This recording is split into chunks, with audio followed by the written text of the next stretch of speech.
साथियों, अगर कोई शख्स आपके परिवार की बुराई आपसे कर रहा है तो आपकी मदद नहीं कर रहा है, बल्कि आपके घर को तोड़ रहा है। ऐसे शख्स से आप बचिए। हर परिवार में थोड़ा बहुत अनबन होता है। जहाँ 10 थालियाँ होती हैं, कहते हैं, वहाँ आवाज़ आती है, टकराव होता है।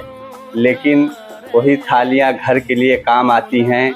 इसीलिए मेरे भाई, आपसी बात, अपने परिवार की कोई भी अनबन अपने परिवार में बैठ के ही कीजिए, उससे मसले हल हो जाते हैं। अगर आप अपने परिवार का कोई भी मसला बाहर लेके निकल गए तो ऐसे बहुत मिलेंगे जो मौके की तलाश में होते हैं कि शिकार मिले और दबोच लिया जाए। उसी तरीके से इंसान हैं, शैतान की शक्ल में इंसान गली गली में घूम रहे हैं।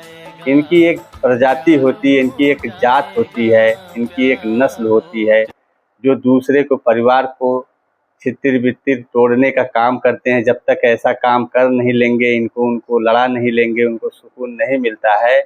ये अपने आज के डेट में बहुत ज़्यादा, ये तो हमेशा से मिलते हैं, लेकिन आज की डेट में ज़्यादा हो गए हैं। तो ऐसे शख्स से हमें बचना चाहिए, क्योंकि ये एक इंसानी फितरत होती है। जिस इंसान के अंदर ये फितरत पाई जाती है, वो इंसान जो है कि इंसान कहलाने के लायक नहीं है। ऐसे इंसान से बचना चाहिए। ऐसे इंसान से दूरी बना के रखने में ही फ़ायदा है। क्योंकि मेरे भाई, जब आप ऐसे इंसान से दूरी बना के रखेंगे तो इनको मौका नहीं मिलेगा। और बहुत से लोग ऐसे होते हैं, अपने परिवार में कुछ अनबन हो जाता है तो ये जो है बाहर आके बात को रखते हैं। उसी बात को फैलते फैलते जब बात फैल जाती है तो ऐसे लोगों तक जाती है। ये जो है फिर घर को तोड़ने का अच्छी तरीके से काम करते हैं। आपसे आप वाली करेंगे, फिर आपके परिवार में जाएंगे, उनके हिसाब की बात रहेगी, उनके हिसाब से बढ़ा चढ़ा के कह के घर को तोड़ देते हैं। इसीलिए मेरे भाई, ऐसे जहरीले से बचना कैसे है, इनसे दूरी बना के रखिए और अपने परिवार को जोड़ के चलिए। कोई मसला होता है, बैठ के बात करिए।